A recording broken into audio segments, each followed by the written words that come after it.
you hate the Yorubas. That is why you are against Tinubu. So get ready. But before you, we who are Yorubas, we are famously called bastards. That is the English for Omoale. There are millions of Yorubas who have rejected Tinubu, right? But yeah, the corrupt electoral system that you have in that contraption aided and enabled him to this point, of course, and he didn't do it alone.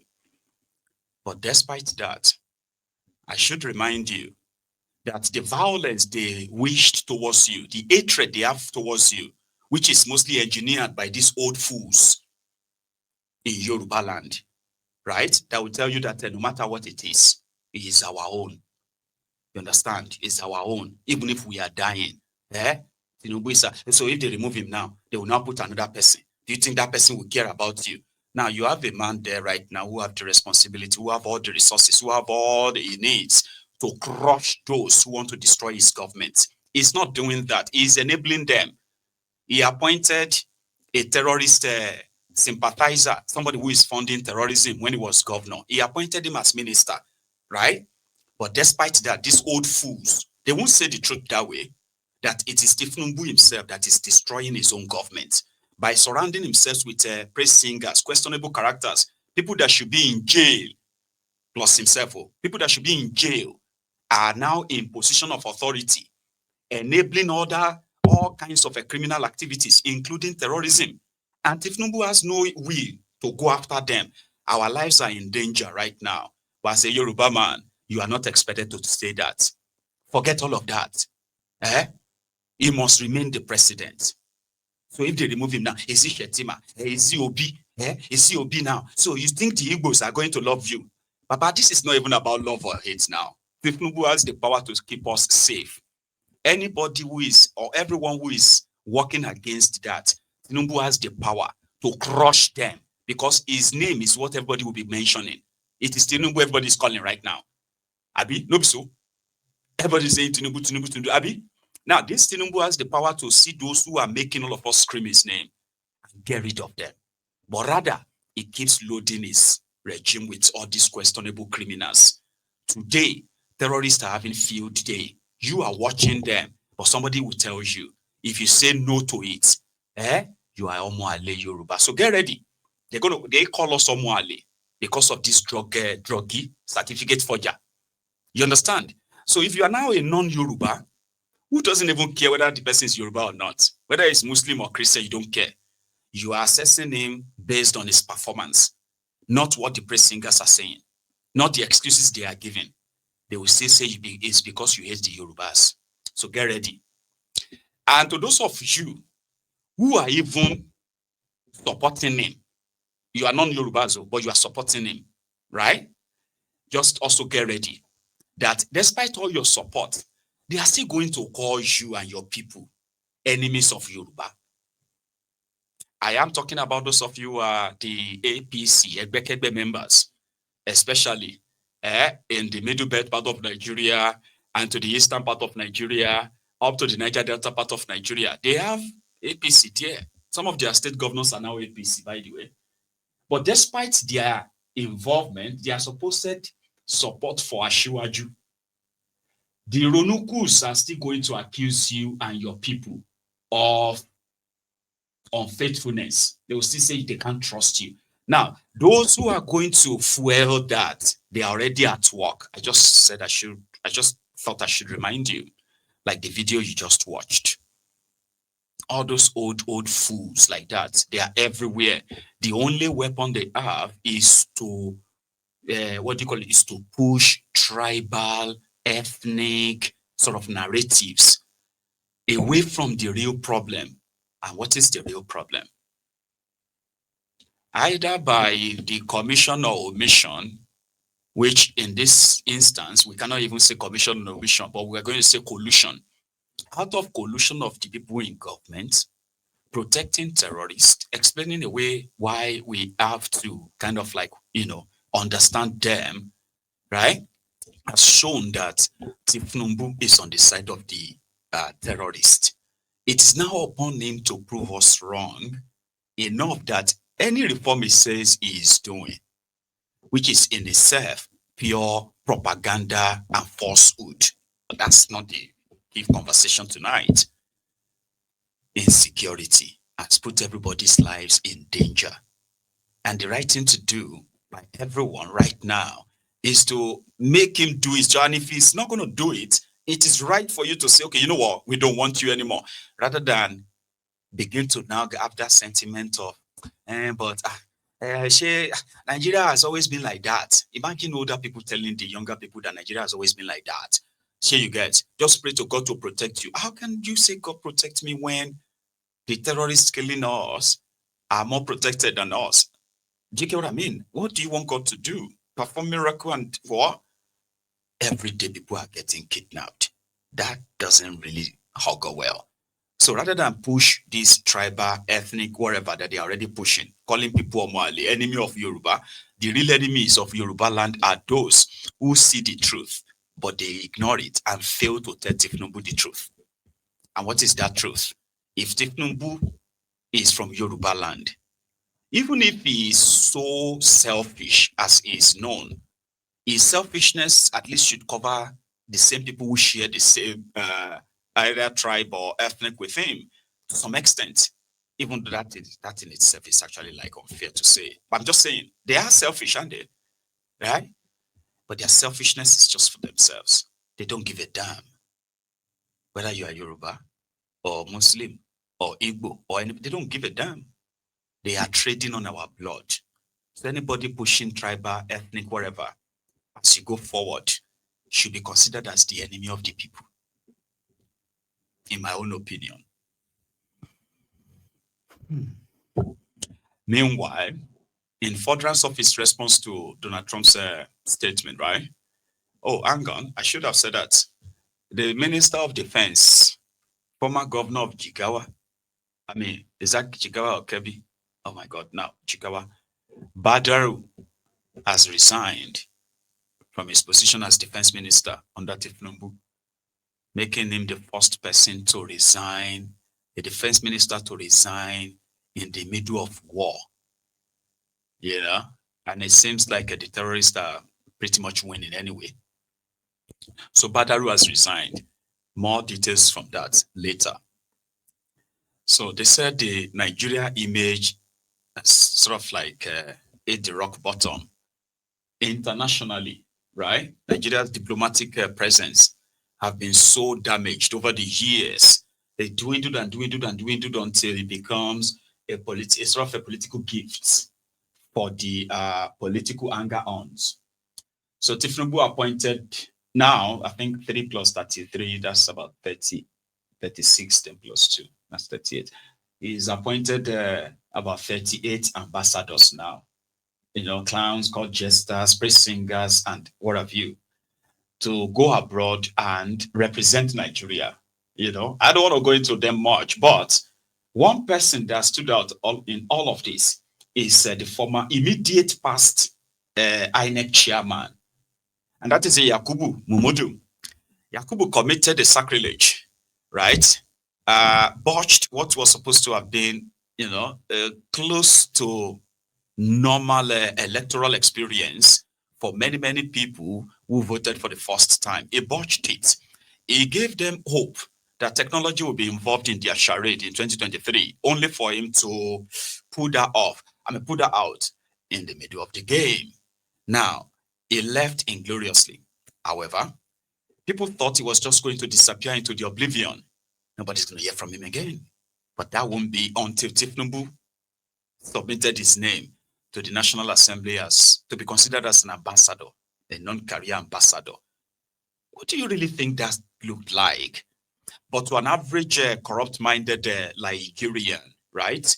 And so, what is if his expertise is in there somewhere? Well, I know morality is dead anyway. But here is this guy, Dati, the senior one, Akim Dati, right? Saying, well, I mean, Tinubu could appoint anybody he wanted, right? But is Mahmoud Yakubu aware that he's been appointed as an ambassador? Like, how does that even look? Are you surprised by Professor Mahmoud Yakubu's name on that list? Yes, but let me qualify that. I don't know if Professor Yakubu has been consulted, and if he had said yes. I think he might have been. I think the world of Professor Yakubu. I think he's one of the most intelligent, one of the most hardworking, one of the most committed people. We were in the university together. He was actually my student, a student in my class in Sokoto. And I've never known him to be anything but the best. I don't know whether he had been contacted and he said yes. 3-4 months after I leave the chairmanship of INEC, I would like to be an ambassador. I don't know. But I'm talking about the propriety of it. This is just someone who there are a lot of those who are discontent about the 2023 elections, and we will say the person who will superintend your election as president, how will it be interpreted? Because in law, there are a lot of the times, even when you deliver justice, they say it has to be seen to be. When you would have done it, but the perception of it is what some people are talking about. And it's not quite the only one. There are people who have raised their eyebrow and criticized. Those people who at Reno Omokri's name have come up, Femi Fanikade's name have come up. There are those who belong to the G5 former governors who worked for this government when they were governors and who are no longer governors. So there are a lot of people who are political and wives of former allies, and those who have raised eyebrows. Right? Those who also say, would you rather appoint your enemies or those who come from space? Let me just speak about Yakubu. My hope is, I hope Professor Mahmoud Yakubu was consulted. I hope he has given this thorough thinking, and I hope he's not making a mistake. Nation, on this one, thumbs up or thumbs down as far as appointments under this Tinubu government is concerned? I think the spread is bad. Absence of some sensitivity to spread is bad. I've seen people there, to be honest with you, have come so far into politics. I don't see what values they will add as ambassadors outside our country. He has left it too late. It's too little, too late. I'm not too sure what they will do, and yet there are countries where we desperately need presence. The presence, yeah. Like you said, we need to be there now. Yeah. Now. Are you surprised by Professor Mahmoud Yakubu? So you're going to have all your ambassadors. Some people are already saying that. Sorry, you see this one on your screen. I have a story to tell you about him. Just a short one, all right? But some people are already saying that maybe Tinubu want to give Reno Omokri the El Rufai's treatment. That one that they will nominate they will send your name, but the Senate will just reject you. And I'm like, all of you should give it up, right? You have no idea why Tinubu does his things, right? He believes that, you see all these guys he's giving all these appointments to, right? They owe him. And if you have read that this 48 laws of power, something that shouldn't be happening, in the case of Nigeria, like it shouldn't be, it should not make such diplomatic appointments or any other appointment like that, critical appointments for that matter. You should not trivialize them in a way that you have to share them like candies to your praise singers, to all these characters anyway. Sure you get. But to Tinubu, it's about power. It is never about all these other things you are talking about. No. It is only Tinubu that will see somebody who is what do you call that thing again? A repairer, refrigerator repairer. What are you doing? See, I'm a repairer, sir. What kind of job what kind of work do you do? And he said, I'm a refrigerator repairer, sir. Refrigerator repairer. Did you go to school? Not that much, sir. Okay, it doesn't matter. What is your name? Okay, orúkọ ẹ̀ sílẹ̀ kẹ́ fún òun ló máa ṣojú Ìfàkọ̀jàyè.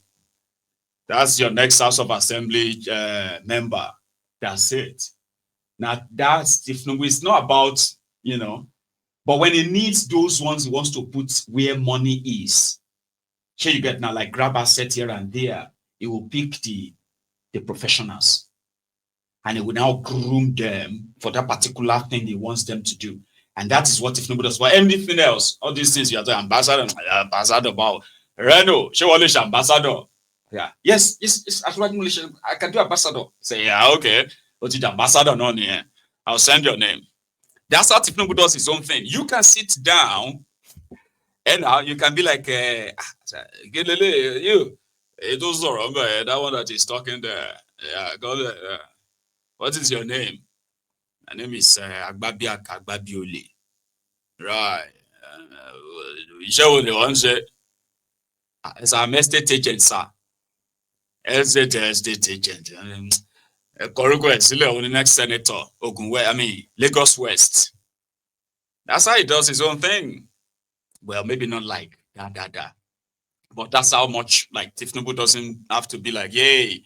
You are you went to Harvard. You went to Harvard. Like, get out of here. You don't have street vibe. That's for Kolu. So that's exactly what he's replicating at the federal level. Is politics for those who knows him very well. Like myself, I know him to some extent. Right? Anyway, talking about the thieves. You see this one? Is the guy that gave the fraudulent intel. This is Malami, the former Attorney General or Minister of Injustice under Buhari. He was the one who gave the fraudulent intel to the secret police of Kenya that Mazi Nnamdi Kanu, whenever they see him in Kenya, they should consider him as a threat because he is there to meet with the Al-Shabaab. And it was on that fraudulent intel that Mazi Nnamdi Kanu got abducted by Kenya secret police in 2021.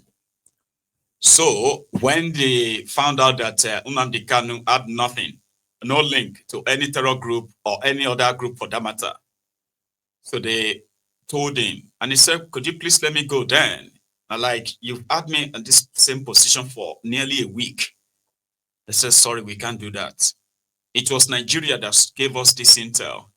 And of course it is useless, but they said they still want you. So it was that evening that they took Nnamdi Kanu to Jomo Kenyatta International Airport on a private jet straight to Abuja. Now the man went on to give a breaking news like a nationwide broadcast in Hausa to tell the Sultanate, the Fulanis and their other sponsors that they've captured Nnamdi Kanu, more like a trophy, and they celebrated it so well. But why is he on your screen? Well, he was arrested throughout the last week to the point that when he was first invited by the EFCC. Why was he invited by the EFCC and arrested by the EFCC? If you have been on Maiyegun's Diary Political for a while, you'll remember this story because I kept repeating it. I kept talking about it.